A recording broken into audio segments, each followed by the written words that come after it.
ہم بیٹے وائفس کا کوشچن کر رہے تھے ڈسکس، اور ہم نے 5 وائفس کا تذکرہ کر لیا تھا، ان کے کچھ بیسک حالات ڈسکس کر لیے تھے، بقایا 5 کی آج ڈسکشن کرنے والا ہے۔ حضرت ام سلمہ رضی اللہ تعالیٰ عنہ، ام سلمہ رضی اللہ تعالیٰ عنہ was an elderly convert who endured persecution in مکہ۔ یہ بھی شروع کے مسلمانوں میں سے ہیں، اور مکہ کے اندر ان کے اوپر بھی بہت مظالم ہوئے ہیں۔ دا مائگریٹڈ ٹو ایبیسینیا، یہ ان لوگوں میں شامل تھیں جنہوں نے ایبیسینیا کی طرف مائگریشن کی۔ فون میرا نہیں بج رہا تھا، آپ میں سے پھر مدینہ کی طرف بھی مائگریشن کی۔ She was wise and knowledgeable, یہ وہی جملہ ہے جو ہر کسی کے لیے ہم بار بار بول رہے ہیں۔ آپ کے پاس نوٹس نہیں ہیں؟ نریٹنگ مینی احادیث، ان سے بھی کافی حدیثیں مروی ہیں۔ شی ایڈوائز the prophet صلی اللہ علیہ وسلم ڈیورنگ the treaty of حدیبیہ۔ آپ کو یاد ہوگا میں نے بتایا تھا ٹریٹی آف حدیبیہ میں کہ صحابہ جو تھے وہ they were a little bit disturbed by the fact کہ ہمیں عمرے کے بغیر بھیجا جا رہا ہے، ہم بدر میں لڑکے آئے ہیں تو ہم اب کیوں نہیں لڑ سکتے؟ اور میں نے حضرت عمر والا وہ پورا واقعہ آپ کو بتایا تھا جو صحیح بخاری میں بھی نریٹڈ ہے۔ تو جب آپ صلی اللہ علیہ وسلم اس بات پر ہی واز فیلنگ کہ شاید یہ اس طرح سے مجھے فالو نہیں کر رہے جس طرح کرنے کا حق ہے، تو حضرت ام سلمہ رضی اللہ تعالیٰ عنہ نے ہی آپ صلی اللہ علیہ وسلم کو ایڈوائز کیا تھا کہ آپ باہر نکل کے اپنا سر منڈا اپنا احرام کھول دیجئے بال کاٹ کے، دے ول ریئلائز کہ the activity has been performed, اور ہمیں اللہ تعالیٰ نے ہمارا عمرہ یا یہاں آنا قبول کر لیا ہے، and they will follow you, جیسے یہ ہمیشہ فالو کرتے آئے ہیں۔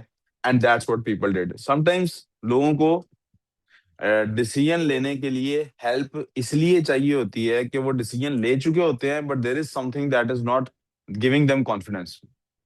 مثال کے طور پہ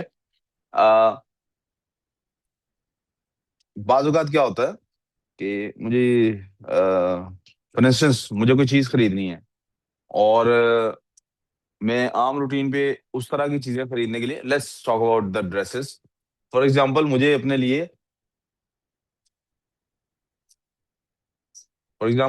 لیے آپ کے لیے یہ اوپر میں مجھے کپڑوں کی بجائے اسپورٹس کی ایگزامپل دیتا ہوں۔ فار ایگزامپل میں نے اوپر سامان خریدنا ہے کچھ اسپورٹس کا، آپ کے لیے ایک ارینا ڈیولپ کرنا ہے، تو اس کے لیے کچھ چیزیں خریدنی ہے۔ I haven't actually ever purchase such stuff, تو مجھے اندازہ نہیں ہے، اور میرے ذہن میں یہ خیال ہے یار یہ شاید نا فوٹ بال کا ٹیبل 20-25 ہزار کا آ جاتا ہے، اب بہت اچھی کوالٹی کا لوں گا تو 30-35 کا آ جائے گا۔ I think that's more than enough. somebody who is working in the field، وہ مجھے کہتا ہے یار آپ 20-25 ہزار والا جو لوگے وہ یہ بچے ہیں یہ تباہ کر دیں گے، یہ تو آپ نے ماشاءاللہ یہ والا بھی کیا ہی ہے تو آپ باقی بھی کریں گے، تو آپ اس کو تھوڑا سا اچھی کوالٹی کا لے لو، تھوڑے سے پیسے بڑھا لو۔ اچھا جی کتنے پیسے بڑھا لیں؟ 20-25 ہزار یا 30-35 کی بجائے 50-60 ہزار والا لے لو۔ اچھا 50 ہزار والا، ہاں اس کی ڈیوریبلٹی زیادہ ہوگی، وہ آپ کا سال بعد خراب ہو جائے گا، یہ 3-4 سال چلتا رہے گا۔ چلو 50-60 ہزار۔ اب I have already made a decision کہ میں نے خریدنا ہے، لیکن کون سی کوالٹی کا خریدنا ہے I have decide, I am in aware of the fact کہ کون کون سی کوالٹیز ہوتی ہیں یا کیا ان کے ریٹس ہوتے ہیں۔ Then he sends me a few pictures کہ یار یہ پکچرز میں کہتا ہوں یار اوپر وہ بھی لگانا چاہیے، کچھ کور لگانا چاہیے، سم تھنگ لائک دیٹ۔ تو وہ ایک اور کور والا، اور وہ ہی sends me something which is around 120,000 rupees, اور اٹ فیسینیٹس می۔ میں حالانکہ فٹ بال کبھی کھیلا نہیں، looks very cool, looks good, چلو بچوں کے لیے ایک ایکٹیویٹی بن جائے گی، let's should I get that? یار دس از ٹو مچ، میں نہیں، this is too much of an expense, اس کی جگہ کوئی اور چیز کیوں نہیں کرتے، thinking about this. But then there is somebody in my mind, I think I haven't made a decision, but in my heart I know I have made a decision, but now I need somebody else to tell me what my decision is. So somebody tells me bhai yahi wala lena hai, and I buy that. پیسے تو میں نہیں پے کرنا، پیسے کس نے پے کرنا ہے؟ میں نے پے کرنا ہے، but you see میں in my mind I had already made the decision, but I could not have the courage to loudly say that decision, to speak that decision up. I could not finalize the thing. Somebody just pushed me a little bit. نہیں یار یہ لینا ہے، یہی کام آئے گا۔ I get that. اسی طرح کبھی کبھی بلکہ خواتین کو میرا جو لگتا ہے شاید اگزامپل کپڑے والی ہی زیادہ اچھی لگے گی۔ Sometimes you find a suit, you are double minded کہ is it value for money؟ یہ 10,000 کا سوٹ کہہ رہا ہے، یس آئی ویئر 25-30 ہزار والے سوٹ بھی، لیکن یہ 10,000 والا مجھے اچھا لگ رہا ہے، but kind of feels like یار